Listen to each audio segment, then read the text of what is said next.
Good morning, Cayman. Welcome to the Business Buzz. Thank you for tuning in.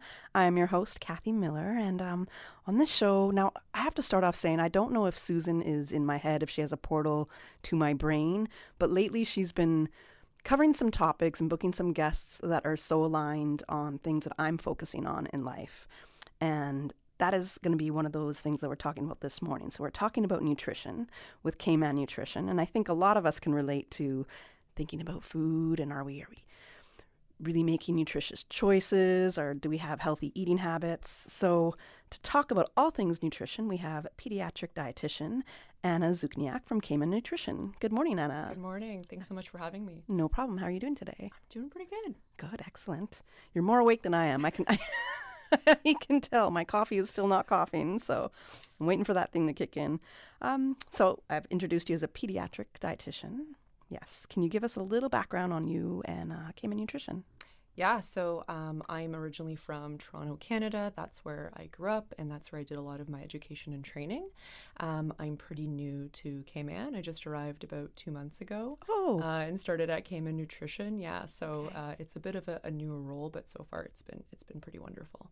Okay, that I thought you were here longer. Don't ask me why. No. Okay, in just a couple months. That's awesome. So you are brand new to the island. I'm going to get to what you first saw or have seen when you arrived in Cayman. But before that, can you let us know a little bit about your educational background? Yeah, for sure. So did a lot of education. I was in school for a very long time. So I did a degree in nutrition and psychology at the University of Toronto. And then I realized that I want to be a dietitian, so I had to do a more applied degree in nutrition. So I went to a school called Toronto Metropolitan University, was there for a couple years. And then I ended up doing a master's combined internship. So I did a 2-year thesis at a place called the Center for Global Child Health at the Hospital for Sick Children. Did some really interesting work there with women and children in Bangladesh. I want to ask what your thesis is. Yeah, oh my gosh, I don't remember the exact title, but it had to do with looking at the amounts of cadmium, which is a heavy metal, in the food in Bangladesh, and also how it impacted the women's health as well as the health of their infants, particularly their kidney health. Wow. Okay. Yeah, that was a very intense time of very my life, precise, but really, seems. yeah, exactly. So yeah, I was there for 2 years, and that was an awesome experience. Like, really understood how research is conducted and how to like critically analyze research. And then I went into the hospital, and I was there for a year in different wards. So it's a pediatric hospital. So I worked, with kids in the oncology ward, the pediatric obesity program there, the NICU, as well as the metabolic clinic. So got lots of really, really interesting experience there. A lot of great experience, really. Yeah, totally. So how did you figure out it was, can dietitians be specialized first? Yeah, so oftentimes they kind of find their niche, I find. So yeah, for example, like if you're doing your training in pediatric nutrition, that is quite specialized, but there are also dietitians who maybe work more so in like digestive health, for example, or eating disorders, in weight loss, which is what I've worked in the past 3 years as well. So yeah, definitely I think there is a benefit to kind of finding the area of nutrition that you find really interesting and kind of gaining more skills in that. Some people are sort of, got their hands in all sorts of aspects of nutrition, which I kind of find myself in that role right now, just because there isn't a lot of dietitians on the island. So I do see a little bit of everything, including adults, individuals, and children. Okay, so how did you figure out you wanted to be a pediatric dietitian? Well, I think in terms of like being a dietitian, like I really always enjoyed science in school. I think health is really interesting as well. And I think my parents sort of noticed when I was younger, like, oh, you really seem interested in nutrition. So that was sort of that push to go into that. I like food. I like eating it. I like talking about it. We all do. A little too much over here. Yeah, exactly. And I like working with people. I think that was a big thing as well. I think if you're, a dietitian, there's a lot of conversations happening. You see a lot of clients. So you really do have to be good with people. And I like working with kids. So it did really seem like a good fit. A good fit for you. Now, what's the difference between a dietitian and a nutritionist? Because I thought it was basically the same thing. They were just interchangeable terms. So it really depends where you are in the world, because, but I'll speak maybe about Cayman Islands. So in the Cayman Islands, registered dietitian is a protected title. So in order to say that you're a registered dietitian, you need to register with the Health Practice Commission. You have to have very specific education and training. So, ultimately, I think dietitians are the experts on nutrition, right? They have the qualifications to talk about nutrition and provide guidance to individuals who have certain chronic conditions or in the hospital, et cetera. Nutritionist is not a protected title in the Cayman Islands, so you could say you're a nutritionist and offer guidance to people about, what they're eating, et cetera. But that might not mean that the person has the right qualifications or education to do so. You don't know what sort of information they're providing you with. I'm sure there's some great nutritionists out there that do have, the training and education. But yeah, it's not guaranteed that they have it. Okay. How much would you say that, especially when dealing with adults, is like therapy involved in what you have to do, how you have to work with clients? Yeah, I think, oftentimes people will open up to you about their struggles with food or their weight, for example, and it can, seem like a little bit of a therapeutic conversation. I think it is important to know your scope of practice, right? Like, I'm not a psychologist. I'm not here to solve all problems. But I think there's an aspect of it that is a little bit like therapy talk, but I think it's always important to focus on, okay, what can I offer you guidance on? And the thing that I like to talk about often is behavior, right? Like, let's focus on consistent long-term behavior change, because that's probably what's going to give us the best results when it comes to our health. Yes, I think that's a really good point, because when people think about they're trying to improve their nutrition, and I was telling you a little bit about my current struggles right now and figuring it out. And maybe I'll speak on myself more a little bit later in that sense as something to relate to. But if it's like a diet culture, I almost feel like, man, if people go on a diet and they're really, really strict and they start cutting all these things out, and it's such pressure. I think it's pressure on your body, pressure on your mind, especially if you're not used to it. And I would think that the long-term goal is just trying to change your lifestyle a little bit, trying to change your eating habits so it's more of a lifelong thing and not just for 2 or 3 months kind of thing. Completely agree, right? Like, I have people coming in who say, well, I want to lose weight and I cut out all sugar and I cut out all meals out and I'm not eating any carbs. I'm not eating any rice or potatoes. And I'm like, can you see yourself living that way for the rest of your life? Because I certainly can't. And good question. Ultimately, I think the best diet for someone or the best nutrition approach for someone is one that they can see themselves doing in the long term. And, if you think you're going to start having really high cravings for, I don't know, rice and beans in a week and then binge on those foods, well, then maybe this isn't the best approach for you. And it's not a particularly positive approach either, right? Because it's sort of causing this like restrict and overeat cycle, which isn't good for us in the long term. Right. And then mentally you're just being hard on yourself and, I didn't do it. And who knows how you try to compensate for how you didn't eat properly and for a couple of days. Absolutely. So it can be a lot. My suggestion would be maybe, instead focus on a couple of key behaviors that you can see yourself tweaking or modifying. And maybe that weight loss isn't going to be immediate, but maybe it's going to be a little bit more sustainable. Right. Yeah. I guess for me, I just want immediate results. Not just me. I'm sure a lot of us feel that way. Exactly. But, I like to say, if we kind of consider it like there's a goal right in mind, we can sprint to the finish line or we can walk there. And maybe walking there means that we're actually going to make it to the end, right? As opposed to kind of tiring ourselves out and abandoning the plan. Right, that's true. Pulling a muscle and not being ready. Totally. and not being able to get back in that game as fast. So a couple months on the island for you. I'm sure that you've been enjoying Cayman's, what we like to call basically our local food here. Yeah. Now, food can tell us a lot about a country's culture, right? And sometimes people say that the best way to learn about a country is through their food. And in Cayman, there's so many delicious food options out here. But I want to say when I first came, and even through the years, I noticed it wasn't a lot of vegetables being incorporated. So you'd have your rice and beans, you'd have your Cayman-style beef, or you might have stew conch with white rice. And it wasn't necessarily any vegetables involved there. So I think that was a bit of a struggle. And the portions were a little larger. A lot of gravy. These are the things that we love here. The breadfruit, I love breadfruit, plantain. So you have a lot of different kind of bread kinds as well. And I guess upon you coming here, what were your initial thoughts when you kind of had a look at Cayman's food culture? Yeah. I mean, I think people love their food, right? And they're very proud of the regional dishes as well. I'm a big fan of the conch fritters that are here, so delicious.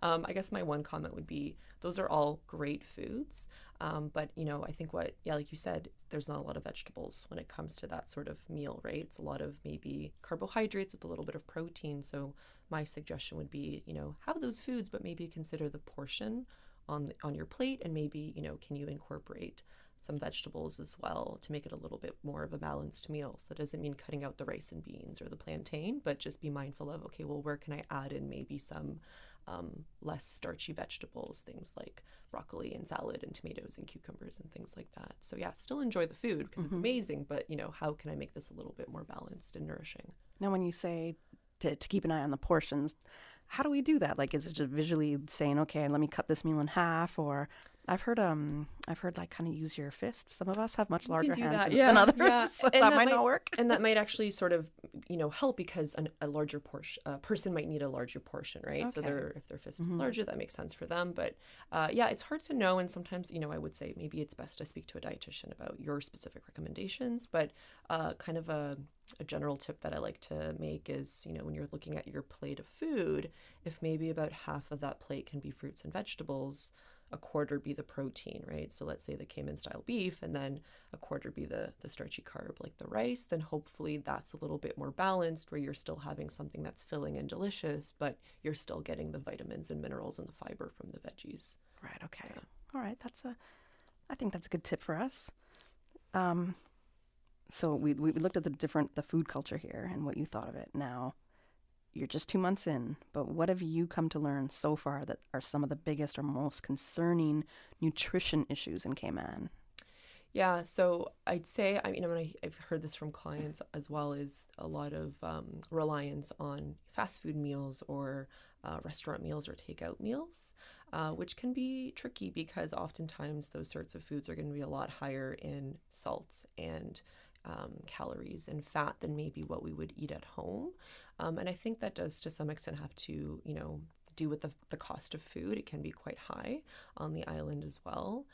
So that can be difficult, right? But ultimately, I think if we can try to eat more meals at home, cook more things at home, that can be very beneficial to our overall health. That doesn't mean cutting out those sorts of meals altogether, but maybe just being mindful of like the frequency, right? Like if you're eating out 2 or 3 times a day, can you maybe bring that down to once or twice a day instead? Would you mean eat once or twice a day, or just like the takeout kind of meal? Takeout, exactly. Okay, yeah, okay. yeah. So still eat frequently. Yeah. Definitely a big fan of that for most people, but maybe decrease how often you're buying those meals out. And hey, that can definitely hopefully save you some money as well. The other sort of big concern that I've had a couple clients mention is just the walkability. It's really difficult to, walk on the island. It's very much like a car culture. It's hard to get enough steps in or move around a lot. And obviously the heat doesn't make it easier. So, I myself noticed like coming here from Toronto where I was walking everywhere, like I take like 300 steps a day if I don't like schedule in a walk in the evening. So, my suggestions there would be, can you park your car a little bit further away from home or from the grocery store? Can you take a little pause during your work day and maybe walk around the office, or if it's not too hot, go outside, or try to walk when it's a little bit cooler out. I think that movement is super, super important.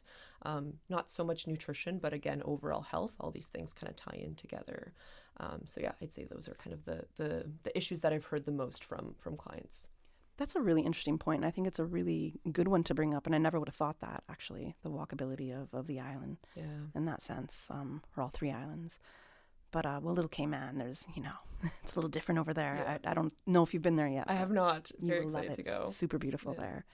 But I agree, and sometimes I'll run on the road, and we know that it's not the most safe thing to do. Yeah. There's not a lot of room.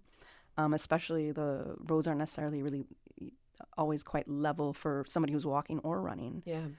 So it's not like a stable or level ground for your ankles a lot. So if you have to go off the road onto the shoulder into some grass, it kind of dips and there's a lot of different kind of holes and all the rest. Totally. So it can be really dangerous on that aspect. And then just not enough room, period, or no room, period, right? Yeah. And I understand in the beginning when they were, creating the roads and whatnot and the different neighborhoods, that wasn't something that was necessarily thought about. And I know that now planning is working on that. So I know that we're getting a lot more of that. We're seeing more bicycle lanes, especially with that the newer highway that's coming in and out of West Bay. We're seeing that. We're seeing more sidewalks. It's good to see, but it also kind of means, okay, I still got to leave my neighborhood and go somewhere else, likely in the car to get there. Yeah. There's not a lot of green spaces either. Yeah. So, but yeah, you could have all the motivation in the world to want to walk more, and then there's all these barriers that you're facing, right? Like, I agree with the safety. Like, sometimes I find myself kind of squeezing in between cars, like, hoping that one doesn't come out of nowhere.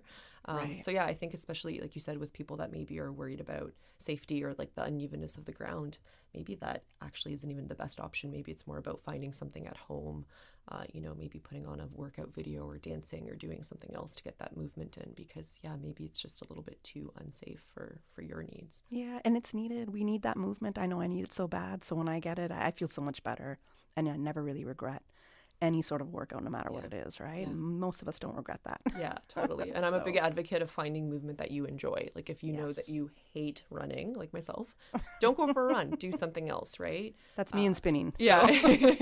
Find a different class, right? Yes. Like, really find that thing that you like and can see yourself doing over and over again, because the consistency is what's most important. You're right. Yeah. You're right. We got to go to a commercial break right now. And when we come back, I will be talking more about nutrition with Anna Zukniak from Cayman Nutrition. I'm Michael Webster. And I'm Denise Brown of Cayman Insurance Center. Family is not the most important thing, it's everything. We have worked with the community and their families on protecting themselves for the future, Whether it's providing top-rated life insurance, or protecting your family's household investment. from our family to yours, we understand and we care. I'm Denise Brown. Call me at 814-7229. And I'm Michael Webster at 925-5433. We are Cayman Insurance Center. Specializing in property, life, and other lines of insurance products and services at an affordable rate. We are Michael and Denise at Cayman Insurance Center. Call today. There is still time to register for the 2024 Deputy Governor's 5K Challenge. Upcoming races will be in Little Cayman on April 21st and Grand Cayman on April 28th. Registration is $25 for adults and $10 for children under 18. To register, visit www.racecaribbean.net. If you have any questions, you can email dg5k@gov.ky. It's time for the 10th annual Little Cayman Agriculture Show, Saturday, April 27th at Blossom Village Park from 10 a.m. to 4 p.m. Radio Cayman will be broadcasting from Little Cayman starting at 10 a.m. Celebrate Caymanian culture and enjoy cool sea breezes, agricultural displays, and competitions. Admission is $5 for adults, $3 for children ages 3 to 10, and under 3 are free. The perfect one-day getaway trip to Little Cayman. If you can't make it to the show, tune into Radio Cayman for coverage throughout the day for the 10th annual Little Cayman Agriculture Show. The Business Buzz with your host, Kathy Miller.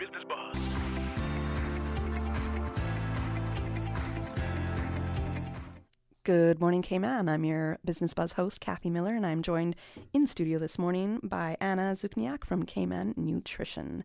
Right before the break, we were talking about basically Anna's background. She's still a little new to the island, and she's with Cayman Nutrition. We talked about her education, and we talked about some of the things she first observed about the kind of food culture and nutrition issues in Cayman. So I think the very first thing that you said when it comes to nutrition issues in Cayman that you've observed, the first one was that there's almost too much of a reliance on the takeout food, fast food, and just eating from restaurants. And the second one being walkability, which we had just finished talking about. And if people want to get out there and walk or run, there's not really that much available space for them in that sense. Were there any other major issues that you wanted to bring up?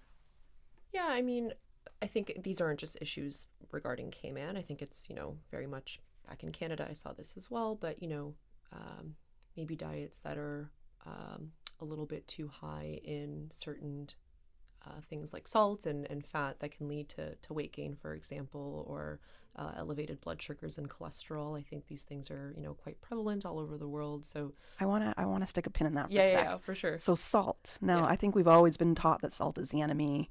and not to have too much salt. But there's this guy I follow on Instagram, and I feel like it's Dr. James something. I can't remember his name right now. And he is a big supporter of salt. So he's like, every morning, wake up, have a glass of water, put a little bit of salt in there. People are saying that salt is the enemy, but it's really not. And I'm just like, okay, is it or is it not? And yeah, don't go nuts with the salt. But is there any, I guess, misconceptions we might have about salt? I think it's important not to like paint with a broad brush and say like, oh, salt is amazing for everyone, right? Because there certainly are some people that may be a little bit more salt sensitive. So for example, a higher salt intake will impact their blood pressure, right? So yeah, maybe for some people it's not as concerning. It's not going to have as much of an impact on their health, but for others it really could. So yeah, I think that's where like personalized advice comes in, and that's why it's important to speak with a somebody who is coming at it from an evidence-based standpoint. But the thing with salt is it's not like we're just eating salt by itself. It's often found in foods that are then higher in saturated fat and calories. So yeah, it's maybe not just the salt in and of itself, but where are we finding it? What sorts of foods is it in? Mostly processed foods or fast food, things like that. Right. I do find myself looking at the labels of some things just to look at the sodium content and be like, oh, okay, hold on. And I know that when something doesn't necessarily taste the best, I'm like, just throw a little bit more salt on it. That will usually help take care of totally. And hey, maybe some other spices and herbs would help as well, right? That are a little bit more a little bit more favorable for flavor, but not adding too much extra salt in. Okay, all right. Now let's get into our basically Cayman Nutrition Services. We haven't spoken about that as yet, so give us a basic rundown of the services that Cayman Nutrition offers. Yeah, so, we're a private practice nutrition clinic. So it's myself and Chad Collins, who's a registered dietitian. He's been here on the island for about 23 years, I believe. We're offering nutrition counseling, but there are some other things that we offer at the clinic. So, for example, we have some nutritional tests that can be done. So we offer a food intolerance test. Oh, I just had one. Yeah, that's looking at inflammatory markers in the body. We also offer a micronutrient test. So if somebody's wondering if they have any deficiencies in any vitamins and minerals, they can get that done. We also have an omega-3 fatty acid test and a stool test that's a little bit newer. And we do also have a little shop in the clinic as well. So if you're looking to pick up some protein shakes or fiber supplements or probiotics, you can do that there. And we do also have the 3D body scanner. Ooh, we're going to get into that. Yeah. So I have a question on that, but let's get back to a couple of the other things that you said. So the food intolerance test or allergy. Is it a food intolerance or allergy test? Sorry. Intolerance, not allergy. Yeah. Okay. For me personally, I feel like I've suddenly built this gluten intolerance, and it's wild for me to even think that this might be true, but I absolutely think it's true because I really did go hard on bread for a little while there. Like I would have half a loaf in a day. I know that sounds crazy, and Paul, our engineer, is looking at me like, what? But we've had this conversation, Paul, and it was emotional eating, just not being able to be active. So I found myself just stuffing my face with things that I should not have been stuffing my face with so frequently. And one of those things was bread. And it brought up like a lot of, I want to say acid reflux. And then I had to figure that out. But almost anytime at that period, which was like October, November, anytime I had a bite of bread and swallowed it, I could almost feel like that acid reflux coming up. And I just thought that was wild. So I'm like, oh no, I think I've built some sort of intolerance to gluten. And I found that I want to say certain baked goods from certain places, I would have that same reaction. So I'm just like, oh, why at this point in my life, it's like the bachelorette diet for women is food and cheese, or sorry, bread and cheese. Like that's what we eat. And my family's so brought up on bread. Yeah. And it's hard to cut that out and realize I can't really have this. Even if I have it once a week, I will notice a complete difference. Right. So gluten to me, some people are like, oh, this is a fad. You've grown up your whole life eating gluten or having foods that include gluten. How is it that all of a sudden now you can't have gluten? Don't you think it's maybe the media painting this kind of idea in your head? What's your thoughts on that? Yeah, gluten's a tough one. Like there is a subset of people who cannot consume gluten. They have something called celiac disease, right? So that we know, like their body does not digest it and can cause some serious issues over time. It does seem like there is a subset of people that have some sort of intolerance to gluten as well. Is it just the gluten, or is it, other types of carbohydrate containing foods? It's really tough to figure out. My approach is if you can find a strong association between I eat this food and I get these symptoms, then maybe it's worth eliminating that food and seeing if it improves the symptoms. And I definitely encourage seeking guidance from a dietitian in order to do so, because, if it's many foods at a time that you're eliminating, you still want to make sure that you're eating in a nutritiously complete way. But yeah, with food intolerance tests, like, there's some that I'm not a fan of. This one is interesting because it's looking at various markers of inflammation. And a couple of our clients have said, like, I've noticed really positive results from eliminating some of these foods that the food intolerance test has caught. So it can be a great jumping off point for then saying, okay, why don't I experiment with these results and see if I notice any benefits for myself? But yeah, I think especially with gluten, it's in so many amazing, delicious things. It can be really tough. But sometimes with intolerance, it's the dose makes the poison, right? Where if you have 5 pieces of bread, you Half feel a like, loaf. well, but if you have a little bit, in something, you might be okay. So I think it's important to kind of know where you are, and maybe you can tolerate a little bit. But yeah, it's tricky. I think is intolerance and digestion, kind of related topics to food is really tough. Sometimes it's not even the food, it's stress and anxiety that's impacting your digestion. So yeah. Oh, interesting. So that can have a big impact on your nutrition. Or some of the side effects that you notice, right? So Okay. things like IBS, for example. So yeah, it might be certain foods that are triggering it, but also, if you're feeling highly stressed or anxious, that plays a big role on our gut and can lead to some kind of uncomfortable symptoms.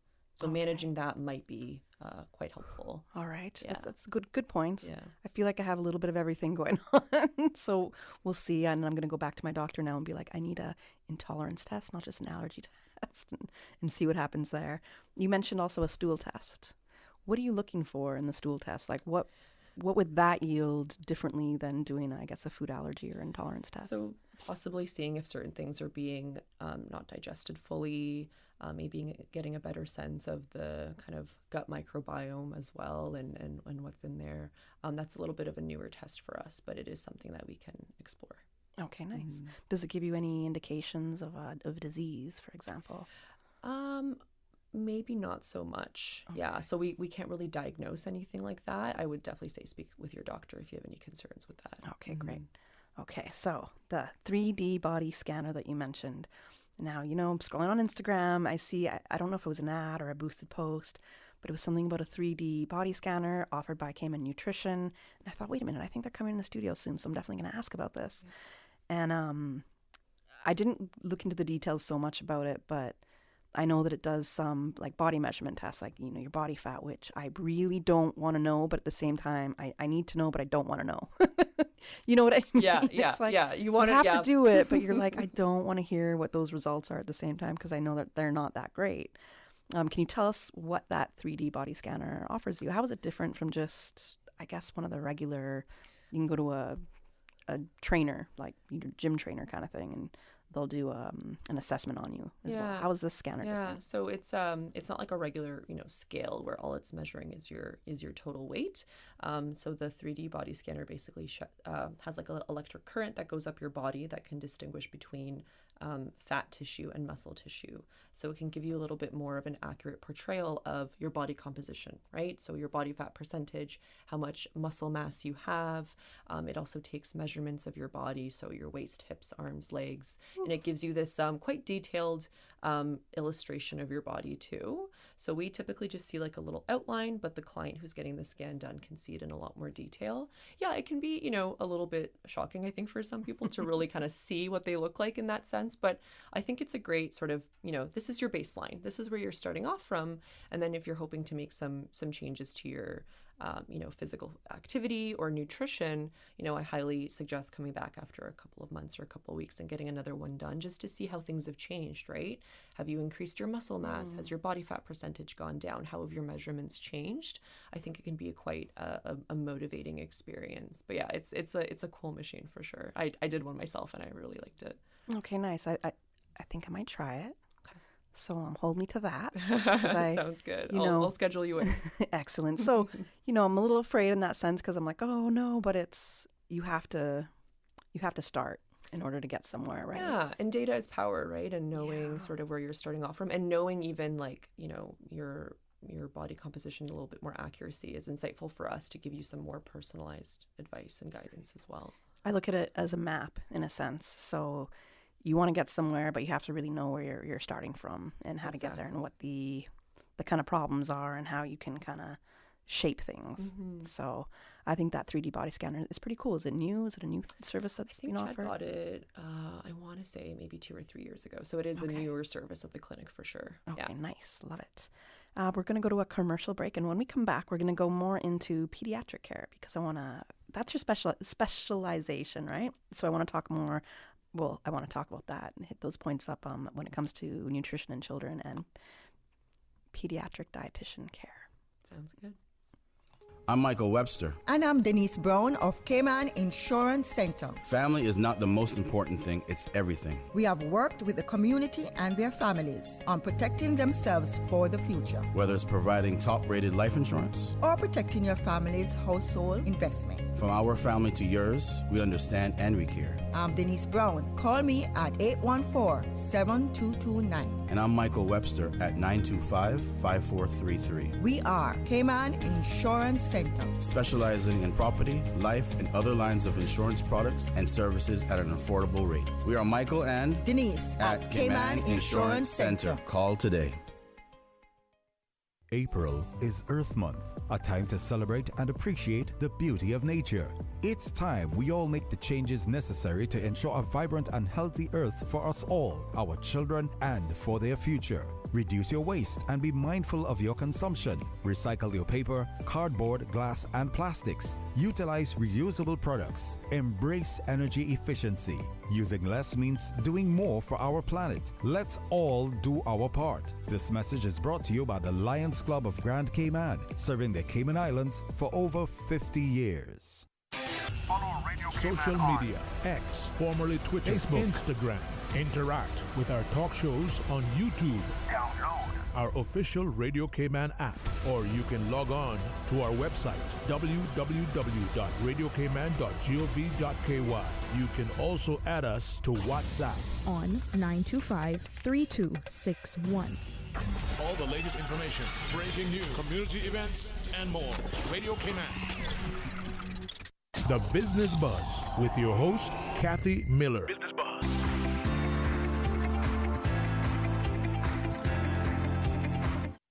All right, welcome back to the Business Buzz. I'm Kathy Miller, your host, and joining me in studio we have Anna Zukniak. She is from Cayman Nutrition. We were just talking about some of the services offered at Cayman Nutrition, the 3D body scanner, which she's going to hold me to. I'm going to check that out and see if I will stick to my consistent better eating and exercise, and we'll find out in a few months, hey, am I doing better or not? But right now, she is a pediatric dietitian, so we're going to get into more the children's side of nutrition, right? Mm-hmm. So when we say pediatric dietitian, what ages does this really cover? Any child under the age of 18, really. So it could be, working with infants, and that doesn't mean that I'm, speaking to the infants directly. It's more so speaking with the parents or guardians. But yeah, infants, toddlers, teenagers, basically, anyone under the age of 18. Though I do see adult clients as well. So, do you see particular issues when it comes to children, or things that are more common with children than you would with adults? Yeah, so probably kind of the most common issue that I see is picky eating or selective eating with kids. Sometimes it can be quite extreme to the point that they're not getting enough of certain nutrients. I've see a couple kids when it comes to pediatric obesity as well. On the other hand, there's some kids we're working on, proper growth, so ensuring that they're getting enough food and nutrition. Some deficiencies as well. A couple of kids who have ADHD or diagnosis of ADHD that might impact their food behavior and their routine. So yeah, a little bit of everything. Really? So if possibly they have ADHD or autism, something like this, does their nutrition play a really big impact on their behavior? Yeah, it can. So certain kids might have some issues with like impulsivity, so that could impact the food choices that they're making. There is some research that suggests that children with ADHD also desire or crave sugar a little bit more, just in terms of how their brains are wired. So it's kind of coming up with ways of, okay, how can we ensure that you're eating in the most nutritious way for you, and maybe decreasing some of those, things that are higher in sugar in your day-to-day. Okay. Now let's go back to the picky eating thing. So when I was really young, my mother would always make me eat Brussels sprouts. And like I would eat other vegetables, but I hated Brussels sprouts. I still detest them. I don't care if suddenly they're grown differently. I'm like, well, what do you mean? So I'm not a Brussels sprouts fan. And when I was a kid, like first, second grade, I would take the Brussels sprouts because she just wouldn't listen to me. And I would stuff them underneath the table, like into the kind of crack underneath the table. I got in a lot of trouble when my mom found out that that's where the Brussels sprouts were going and not into my belly. But I think there's a bit of a fine line between listening to what your children really just don't like to eat and then kind of, I want to say, forcing certain things upon them that you believe that they should eat because maybe you like it or what it might be. So when it comes to picky eating, I guess how do you find that balance with that? Yeah, and I think we all have like likes and dislikes when it comes to food, right? But I think the issue sometimes with picky eating is when it's whole food groups that a child doesn't want to eat or refuses to eat. And, you know, it can be tough. You know, I oftentimes hear of like standoffs at the dinner table or frustration being expressed. You know, I think what's important is kind of taking a more gentle approach and knowing that it might take time for your child to really start to, first of all, be open to trying something and enjoy it. So, you know, my general recommendation is exposure. You know, offer that food maybe multiple times to your kid. Don't be upset if they don't want to eat it or eat a lot of it. Give it time because, you know, when we think back to our childhoods, maybe there was something that you didn't want to try the first time, but maybe the fifth or sixth time you were open to at least taking a taste or something. Right. Yeah. Right. There's some things I won't eat. Like you'll never find me eating a chocolate covered cockroach or something like that might be in certain cultures. It's a thing. Paul's looking at me like, what? It really is. It's a certain thing. So is eating dog. I'm not going to eat these things. But that's a total extreme. I did see, again, a video on Instagram, and it was you speaking. And it happened to be last night when I was looking at the notes about today's discussion.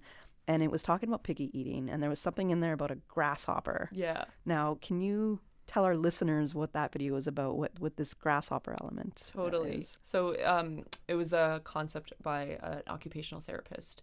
And she sort of, you know, was trying to shed a little bit of perspective at what it might be like to be a picky eating child. And she mentioned an experience that she had when she was in Mexico. And I think she was staying with a family that was cooking all their meals. And one night they made grasshopper.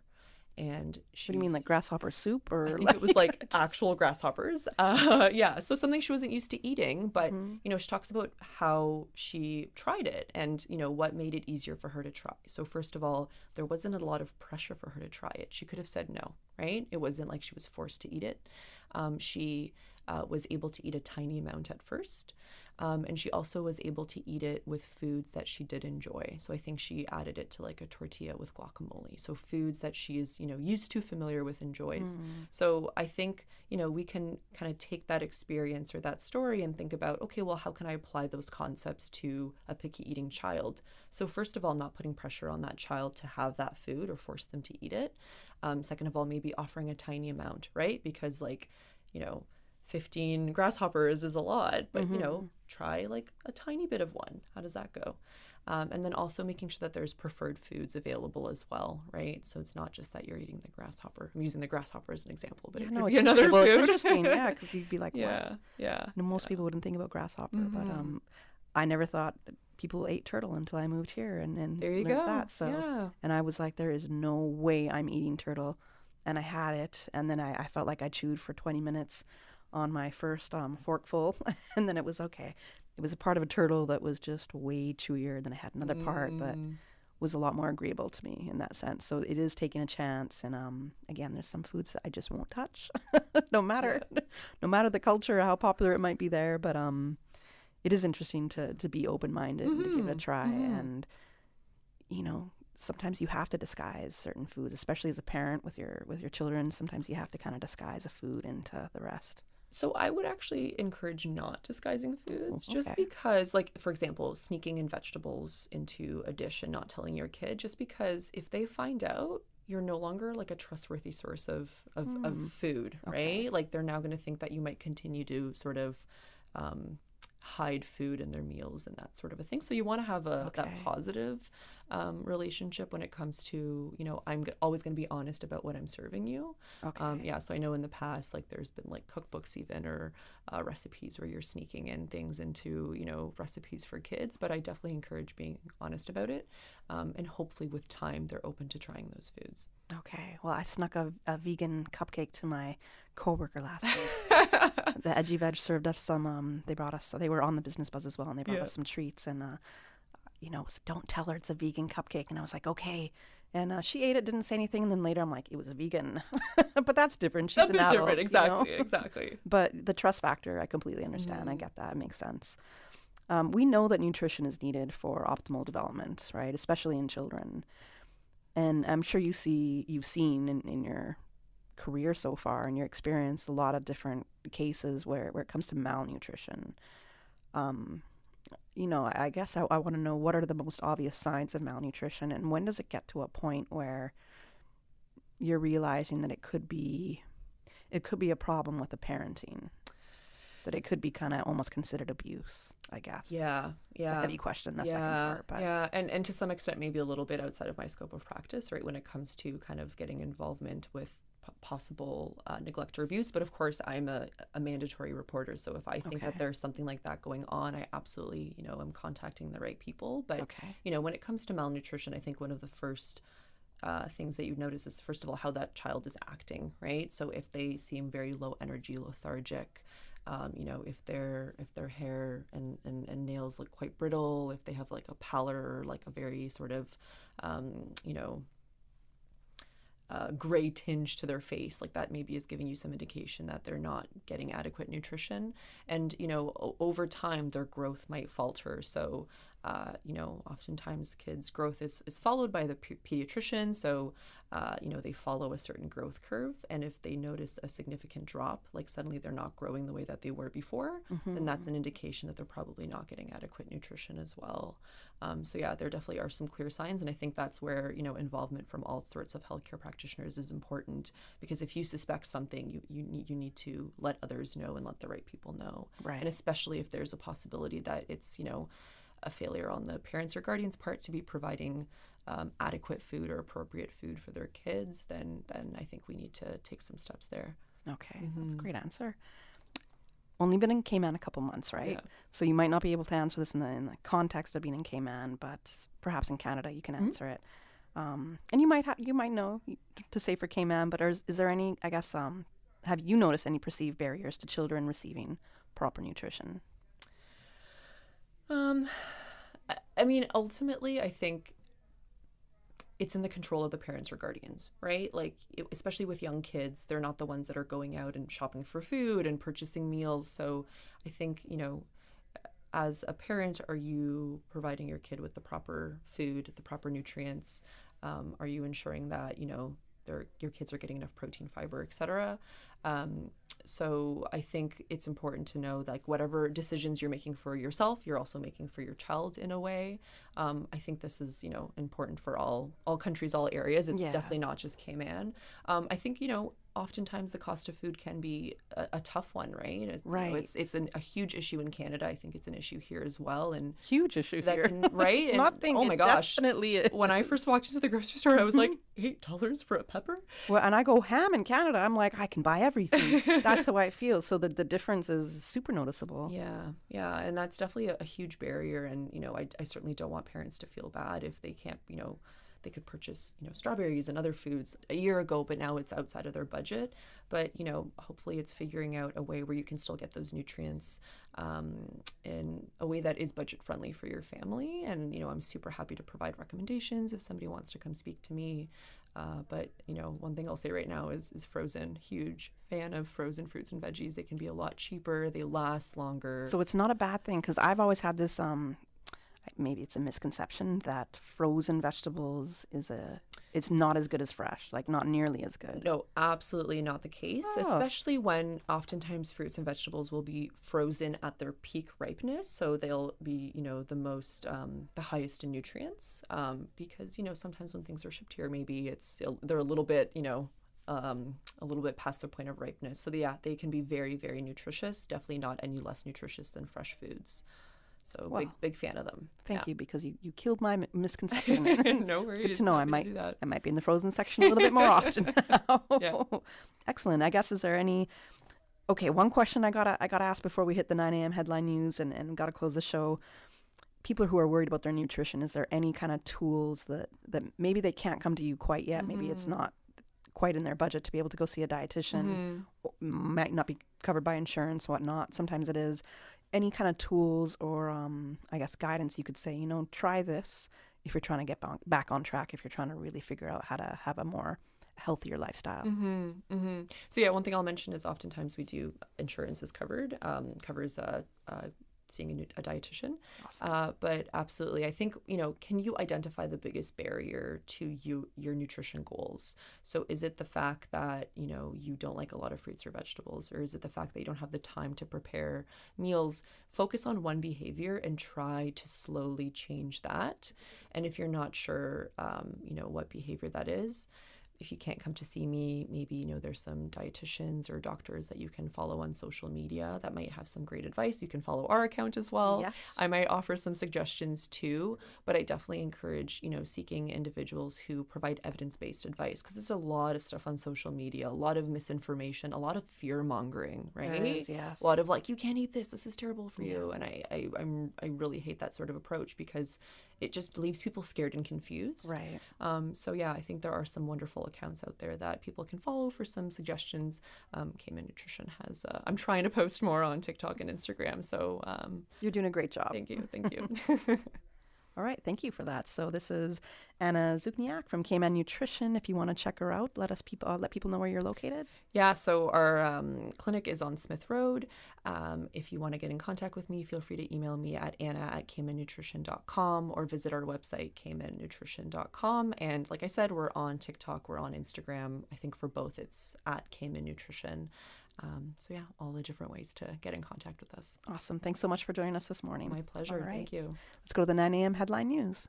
The Business Buzz is proudly sponsored by Cayman Insurance Center, specializing in property, life, and other lines of insurance products and services.